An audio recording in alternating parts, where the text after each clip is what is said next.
नमो भगवते वासुदेवाय। अतः सृष्टो अध्याय। ब्रह्मादि देवताओं का कैलाश जाकर श्री महादेव जी को मनाना। श्री मैत्रेय जी कहते हैं, विदुर जी, इस प्रकार जब रुद्र के सेवकों ने समस्त देवताओं को हरा दिया और उनके संपूर्ण अंग प्रत्यंग भूत प्रेतों के त्रिशूल, पट्टिस, खड्ग, गदा, परिध और मुद्गर आदि आयुधों से छिन्न भिन्न हो गए, तब वे ऋत्विज और सदस्यों के सहित बहुत ही डरकर ब्रह्मा जी के पास पहुँचे और प्रणाम करके उन्हें सारा वृत्तांत कह सुनाया। भगवान ब्रह्मा जी और सर्वांतर्यामी श्री नारायण पहले से ही इस भावी उत्पात को जानते थे, इसी से वे दक्ष के यज्ञ में नहीं गए थे। अब देवताओं के मुख से वहाँ की सारी बात सुनकर उन्होंने कहा, देवताओं, परम समर्थ तेजस्वी पुरुष से कोई दोष भी बन जाए तो भी उसके बदले में अपराध करने वाले मनुष्य का भला नहीं हो सकता। फिर तुम लोगों ने तो यज्ञ में भगवान शंकर का प्राप्य भाग न देकर उनका बड़ा भारी अपराध किया है, परंतु शंकर जी बहुत शीघ्र प्रसन्न होने वाले हैं, इसीलिए तुम लोग शुद्ध हृदय से उनके पैर पकड़कर उन्हें प्रसन्न करो, उनसे क्षमा मांगो। दक्ष के दुर्वचन रूपी बाणों से उनका हृदय तो पहले से ही बिध रहा था, उस पर उनकी प्रिया सती जी का वियोग हो गया। इसीलिए यदि तुम लोग चाहते हो कि वह यज्ञ फिर से आरंभ होकर पूर्ण हो, तो पहले जल्दी जाकर उनसे अपने अपराधों के लिए क्षमा मांगो, नहीं तो उनके कुपित होने पर लोकपालों के सहित इन समस्त लोकों का भी बचना असंभव है। भगवान रुद्र परम स्वतंत्र हैं, उनके तत्व और शक्ति सामर्थ्य को न तो कोई ऋषि मुनि, देवता और यज्ञ स्वरूप देवराज इंद्र ही जानते हैं और न स्वयं मैं ही जानता हूँ, फिर दूसरों की तो बात ही क्या है। ऐसी अवस्था में उन्हें शांत करने का उपाय कौन कर सकता है। देवताओं से इस प्रकार कहकर ब्रह्मा जी उनको, प्रजापतियों को और पितरों को साथ ले अपने लोक से पर्वत श्रेष्ठ कैलाश को गए, जो भगवान शंकर का प्रिय धाम है। उस कैलाश पर औषधि, तप, मंत्र तथा योग आदि उपायों से सिद्धि को प्राप्त हुए और जन्म से ही सिद्ध देवता नित्य निवास करते हैं। किन्नर, गंधर्व और अप्सरा आदि सदा वहाँ बने रहते हैं। उसके मणिमय शिखर हैं, जो नाना प्रकार की धातुओं से रंग बिरंगे प्रतीत होते हैं। उस पर अनेक प्रकार के वृक्ष, लता और गुल्म आदि छाए हुए हैं, जिनमें झुंड के झुंड जंगली पशु विचरते रहते हैं। वहाँ निर्मल जल के अनेकों झरने बहते हैं और बहुत सी गहरी कंदरा और ऊंचे शिखरों के कारण वह पर्वत अपने प्रियतमों के साथ विहार करती हुई सिद्ध पत्नियों का कीड़ा स्थल बना हुआ है। वह सब ओर मोरों के शोर, मदांध भ्रमरों के गुंजार, कोयलों की कुहू कुहू ध्वनि तथा अन्याय पक्षियों के कलरव से गूंज रहा है। उसके कल्प वृक्ष अपनी ऊंची ऊंची डालियों को हिला हिलाकर मानो पक्षियों को बुलाते रहते हैं तथा हाथियों के चलने फिरने के कारण वह कैलाश स्वयं चलता हुआ सा और झरनों की कलकल ध्वनि से बातचीत करता हुआ सा जान पड़ता है। मंदार, परिजात, सरल, तमाल, शाल, ताड़, कचनार, असन और अर्जुन के वृक्षों से वह पर्वत बड़ा ही सुहावना जान पड़ता है। आम, कदम्ब, नीप, नाग, पुन्नाग, चंपा, गुलाब, अशोक, मोलसिरी, कुंद, कुर्बक, सुनहरे सतपत्र, कमल, इलायची और मालती की मनोहर लताएं तथा कुब्जक, मोगरा और माधवी की बेलें भी उसकी शोभा बढ़ाती है। कटहल, गूलर, पीपल, पाकर, बड़, गूगल, भोजवृक्ष, औषध जाति के पेड़, केले आदि जो फल आने के बाद काट दिए जाते हैं, सुपारी, राजपूग, जामुन, खजूर, आमड़ा, आम, पियाल, महुआ और लिसोड़ा आदि विभिन्न प्रकार के वृक्षों तथा पोले और ठोस बांस के झुरमुटों से वह पर्वत बड़ा ही मनोहर मालूम होता है। उसके सरोवरों में कुमुद, उत्पल, कलहार और शतपत्र आदि अनेक जाति के कमल खिले रहते हैं। उनकी शोभा से मुग्ध होकर कलरव करते हुए झुंड के झुंड पक्षियों से वह बड़ा ही भला लगता है। वहाँ जहाँ तहाँ हिरन, वानर, सूअर, सिंह, रीछ, शाही, नीलगाय, सरब, बाघ, कृष्णमृग, भैंसें, कर्णांत्र, एकपद, अश्वमुख, भेड़िए और कस्तूरी मृग घूमते रहते हैं तथा वहाँ के सरोवरों के तट केलों की पंक्तियों से घिरे होने के कारण बड़ी शोभा पाते हैं। उसके चारों ओर नंदा नाम की नदी बहती है, जिसका पवित्र जल देवी सती के स्नान करने से और भी पवित्र एवं सुगंधित हो गया है।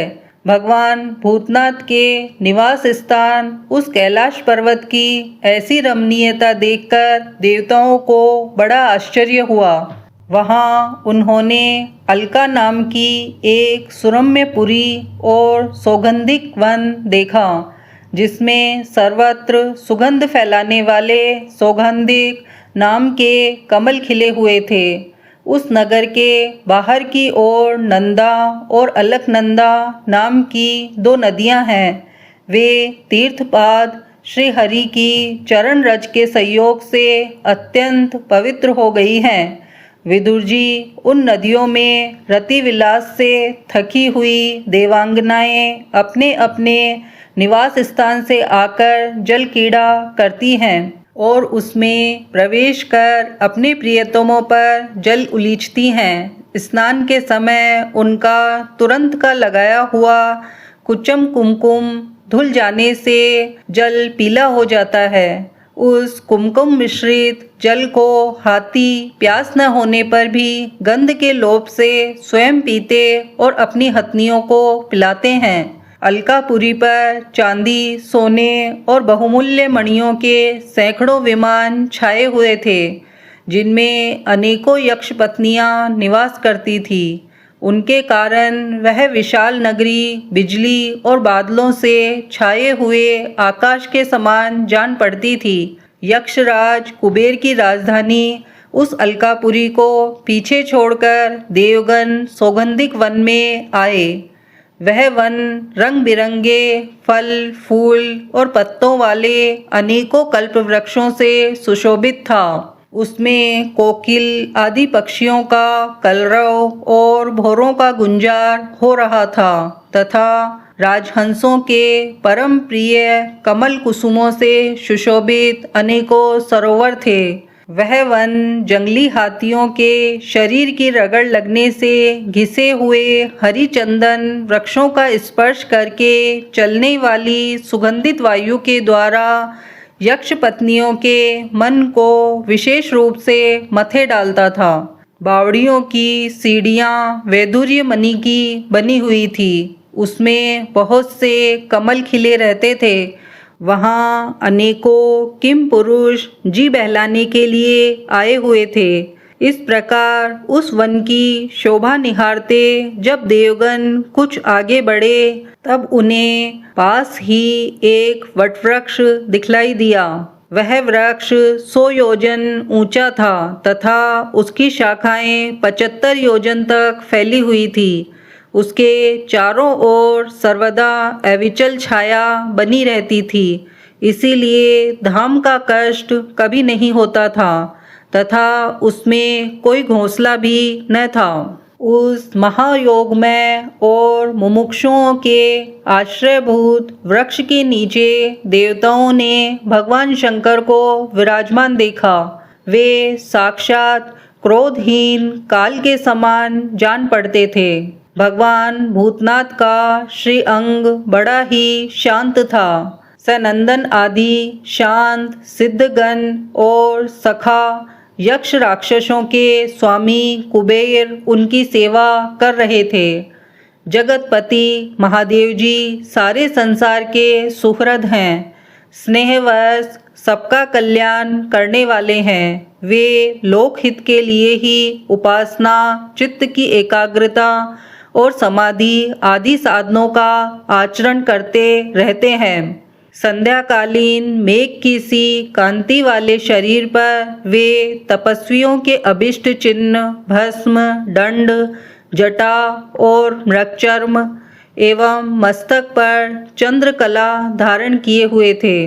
वे एक कुशा आसन पर बैठे थे और अनेकों साधु श्रोताओं के बीच में श्री नारद जी के पूछने से सनातन ब्रह्म का उपदेश कर रहे थे। उनका बायां चरण दाईं जांघ पर रखा था। वे बायां हाथ बाएं घुटने पर रखे कलाई में रुद्राक्ष की माला डाले तर्क मुद्रा से विराजमान थे। वे योगपट काठ की बनी हुई टेकनी का सहारा लिए एकाग्र चित्त से ब्रह्मानंद का अनुभव कर रहे थे। लोकपालों के सहित समस्त मुनियों ने मननशीलों में सर्वश्रेष्ठ भगवान शंकर को हाथ जोड़कर प्रणाम किया। यद्यपि समस्त देवता और दैत्यों के अधिपति भी श्री महादेव जी के चरण कमलों की वंदना करते हैं, तथापि वे श्री ब्रह्मा जी को अपने स्थान पर आया देख तुरंत खड़े हो गए और जैसे वामन अवतार में परम पूज्य विष्णु भगवान कश्यप जी की वंदना करते हैं, उसी प्रकार सिर झुकाकर उन्हें प्रणाम किया।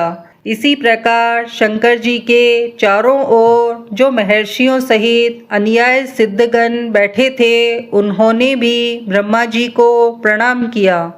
सबके नमस्कार कर चुकने पर ब्रह्मा जी ने चंद्रमौली भगवान से, जो अब तक प्रणाम की मुद्रा में ही खड़े थे, हंसते हुए कहा। श्री ब्रह्मा जी ने कहा, देव, मैं जानता हूँ आप संपूर्ण जगत के स्वामी हैं, क्योंकि विश्व की योनि शक्ति प्रकृति और उसके बीज शिव पुरुष से परे जो एक रस परम ब्रह्म है, वह आप ही हैं। भगवन, आप मकड़ी के समान ही अपने स्वरूपभूत शिव शक्ति के रूप में कीड़ा करते हुए लीला से ही संसार की रचना, पालन और संहार करते रहते हैं। आपने ही धर्म अर्थ की प्राप्ति कराने वाले वेद की रक्षा के लिए दक्ष को निमित्त बनाकर यज्ञ को प्रकट किया है। आपकी ही बांधी हुई ये वर्णाश्रम की मर्यादाएं हैं, जिनका नियमनिष्ठ ब्राह्मण श्रद्धापूर्वक पालन करते हैं। मंगलमय महेश्वर, आप शुभ कर्म करने वालों को स्वर्गलोक अथवा मोक्ष पद प्रदान करते हैं तथा पाप कर्म करने वालों को घोर नरक में डालते हैं। फिर भी किसी किसी व्यक्ति के लिए इन कर्मों का फल उल्टा कैसे हो जाता है। जो महानुभाव आपके चरणों में अपने को समर्पित कर देते हैं, जो समस्त प्राणियों में आपकी ही झांकी करते हैं और समस्त जीवों को अभेद दृष्टि से आत्मा में ही देखते हैं, वे पशुओं के समान प्राय क्रोध के अधीन नहीं होते। जो लोग भेद बुद्धि होने के कारण कर्मों में ही आसक्त हैं, जिनकी नीयत अच्छी नहीं है, दूसरों की उन्नति देखकर जिनका चित्त रात दिन कुड़ा करता है और जो मर्म भेदी अज्ञानी अपने दुर्वचनों से दूसरों का चित्त दुखाया करते हैं, आप जैसे महापुरुषों के लिए उन्हें भी मारना उचित नहीं है, क्योंकि वे बेचारे तो विधाता के ही मारे हुए हैं। देव भगवान कमलनाभ की प्रबल माया से मोहित हो जाने के कारण यदि किसी पुरुष की कभी किसी स्थान में भेद बुद्धि होती है तो भी साधु पुरुष अपने पर दुख कातर स्वभाव के कारण उस पर कृपा ही करते हैं। देववश जो कुछ हो जाता है वे उसे रोकने का प्रयत्न नहीं करते।